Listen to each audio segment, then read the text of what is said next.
So, my curiosity question for you is, have you ever thought about how you can create a relationship with a billionaire? Alright, let me ask you that again. Have you ever thought about how you can create a relationship with a billionaire? Well, in this episode of Scratch Your Own Itch bonus episode, I am going to give you a few principles that I use in order to create relationships with billionaires in my own life. And this is an amazing, amazing opportunity for anybody that may find this informative or inspirational to hit that subscribe button. But to capitalize on it, to actually take one of these principles and just adopt one of them today. One of my favorite quotes is by Julia Cameron, and she says, "What we really want to do is what we are really meant to do. When we do what we are meant to do, money comes to us, doors open for us, we feel useful, and the work we do feels like play to us." And then on the other side, an actual billionaire, the name of none other than Warren Buffett once said, "I never attempt to make money on the stock market. I buy on the assumption that they could close the market the next day and not reopen it for 10 years. So when I say that to you, what do you think of? Because really, you have Julia Cameron, who is an artist, a very prolific one. Not as far as money goes, but one that is at least changing the way people operate their life. And she does it for creative efforts only. And then you have another one, Warren Buffett, who is looked up as a god by so many because he's one of the most prolific money makers on Wall Street. But I think it's these two paradigms, one very creative and one that is more so just going after where most of the people aren't.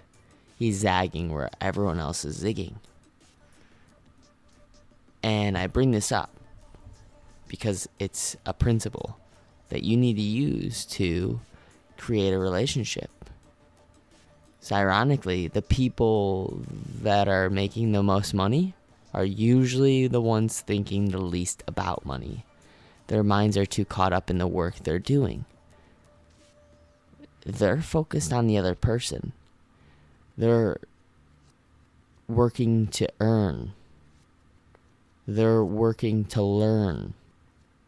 And they're learning and earning so they can do harder, more challenging, and more interesting and more important work. How important is the work you're doing? How much are you learning? How curious are you? How much are you investing in the education? So the education that you are adopting and investing your life into actually pays off. Because as one may say to themselves, compared to the people at the top of your field, how much are you learning and failing? Do you know who the best in your field is? Do you see the holes in their thinking and in their business? Do you know that these people personally, have you mastered their material? Have you become their ultimate case study? Have you become their most profound and most powerful testimonial? Have you joined them in forwarding their cause? Are you learning deeply from the masters and quickly documenting, creating, teaching, and selling what they're learning? And what you're learning. People are problem-solving machines. And that's a good thing. Because in the new amazing book, Powerful: Building a Culture of Freedom and Responsibility, the Netflix co-founder and author Patty McCord details many of non-conventional ways Netflix manages its people. She says, I put manages in quotes because that's almost the opposite of what they do. She says, she doesn't really manage anyone. Instead of having these policies and procedures, what Netflix does is they maintain a culture of intense discipline. So, how? They build small teams of high achievers and then let them autonomously work on stuff that fascinates them. It turns out people aren't really that incentivized by incentives. They're motivated by scratching their own itch, by being part of something bigger, about solving a grand challenge, about working with other high achievers who want to do something big and challenging. How challenging is the work you're doing right now? Think about it. Think about it hard. Human beings are problem-solving machines, like I said earlier. The problem is, we've been domesticated in environments where we've been micromanaged and trained to follow rules, not trained to think and create our own selves and solve problems in our own way and in new ways. The new and ever-changing world we live in requires and rewards those who are willing to solve pressing problems. And psychology? This is the surest path, the most enjoyable and stimulating experiences. If you want fascinating, mind-blowing, motivating, completely feeling alive life on bigger challenges, solve bigger problems. The sort of, you can do this fast. You were made to solve problems. You're brilliant. You just need a challenge to rise up. You need to learn faster. You need to learn in environments where the stakes are increasingly higher. You need to put yourself around those who you love to learn from. No cooler experience than becoming great friends and collaborators with the people who have influenced your thinking the most. So how do you do it then? My way, I believe, is by starting a podcast. By starting a podcast and getting on other podcasts that have thought leaders that you look up to. People that are changing the way you think and therefore changing the world that you live in because you've created a relationship with them. But you gotta earn this by learning and becoming a super learner, making big money as an amateur and getting mentored by the best in the world. And don't, please, try to not do this for money. And nobody tells you this, but people who are beginners, we all start from somewhere. All of us who do creative work, we get into it because we have a good taste. But there's this gap. For the first couple of years, you make stuff. It's just not that good, right? It's trying to be good. It has potential, but it's not. But your taste, the thing that got you into the game, is still killer. And your taste is why your work disappoints you. A lot of people never get past this phase. They quit. And if they are quitting, well, that means that you gotta know that it's normal. that this feeling like you need to quit, it's a normal process. Seth Godin may call it the dip. And it's in this dip where you have to make a decision to keep going or stop. But persistence always leads to success. So if you're persistent on making a relationship with someone by reaching out when you don't really need anything from them, but just saying, hey, I hope you have a really great day. Hey, I'm around. And even if you feel like you're being a little needy, just by saying, hey, I'm thinking about you, and I want to say to you right now that you made me think that I am worth it, that I'm enough. As much as I'd love to do a Jim Rohn impression right now for you, I can't. But Jim Rohn, I love what he says. And I think he said it best. Make $1 million not by making the $1 million, but for what it will require you to become in order to do it. Focus on the end, not the means, and you'll get there much faster.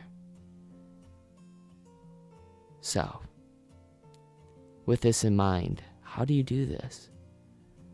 How bad do you want it? You can train your desires. You can convince yourself that you want something. You can also convince yourself that you're already close to that thing. So, do things like waking up early. You won't regret it. But you will regret hitting the snooze button every time you hit that snooze button. That investment in decision separates you from 99.9% of the world when you're able to hear the alarm and get up in the next 5 minutes. And also putting first things first. Every single day, whatever that means to you. If it means connecting with God, do that. Heck, if it means going to the gym, do that. That's what I do.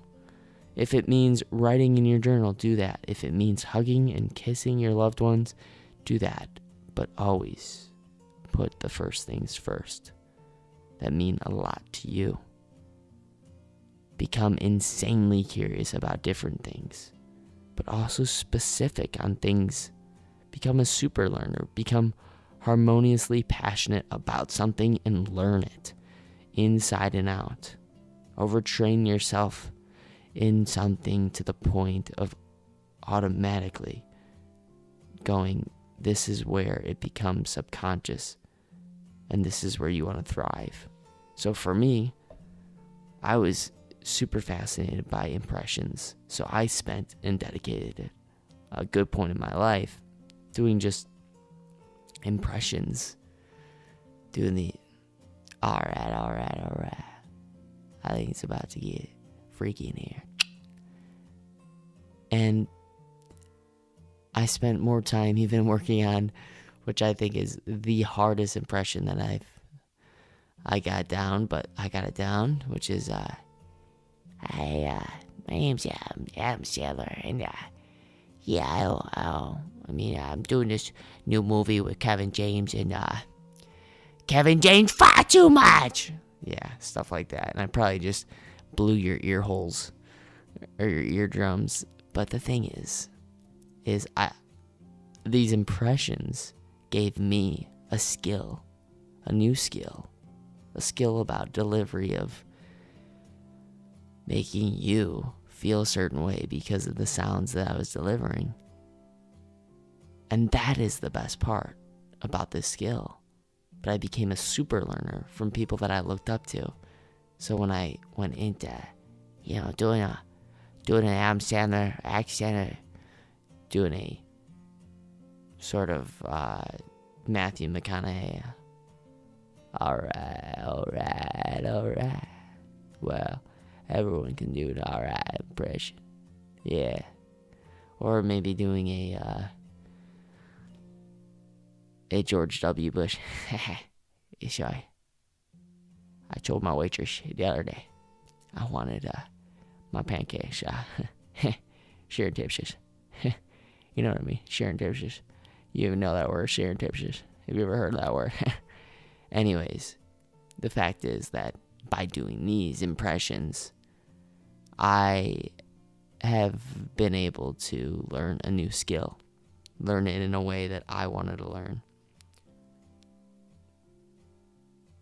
And it goes to show you that by learning skills and learning the way you want to learn, by reaching out to the people that you want to actually connect with, by creating your own university, you're going to separate yourself from so many other people who don't take the time to do this.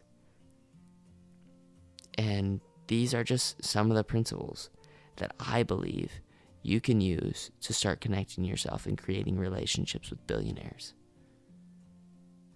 Because honestly, it's these little principles that I think will make you much better.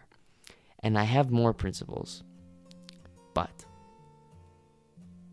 if you want these principles, you gotta subscribe and you gotta email me, Logan@LoganTylerNelson.com, to receive the principles that I've used to connect myself with millionaires and billionaires. And I'm trying to create a conversation because I want this for you. It's like putting your skin in the game. Really ask yourself, how many things have you actually had success in where you got it for free?